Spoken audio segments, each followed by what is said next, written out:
আপনার কাছে যদি রেস্টুরেন্টের গরু গোস্ত আর সাদা ভাত বেশি ভালো লাগে, তবে আপনি সেটাই খান। অন্যের চোখে স্মার্ট সাজার জন্য আপনার কাচ্চি অর্ডার করার প্রয়োজন নেই।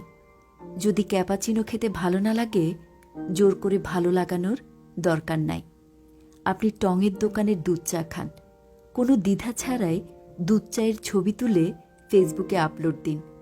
আপনার গেম অব থ্রোনস ভালো লাগে না, আপনি ডার্ক বোঝেন না, শার্লক দেখতে আপনার বিরক্ত লাগে, আপনি দেখেন না। আপনার কবিতা পড়তে ভালো লাগে না, পড়বেন না। বৃষ্টি হলে যে কবিতা পড়তে হবে, এই কথা কোথায় লিখা আছে?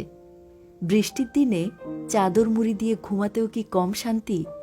স্টাইলিশ আর টাইট ফিটিং জামা কাপড় পরে কমফোর্ট ফিল না করলে পরবেন না। ঢিলে ঢালা জামা কাপড় পরে বের হবেন। সবাই স্টাইলিশ জামা কাপড় পরলে আপনারও পরতে হবে, এমন কোনো কথা নেই।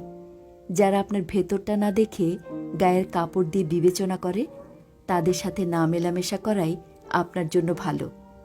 অন্যের চোখে নিজেকে ড্যাশিং প্রমাণ করার জন্য নিজের উপর কিছু চাপিয়ে দিয়েন না।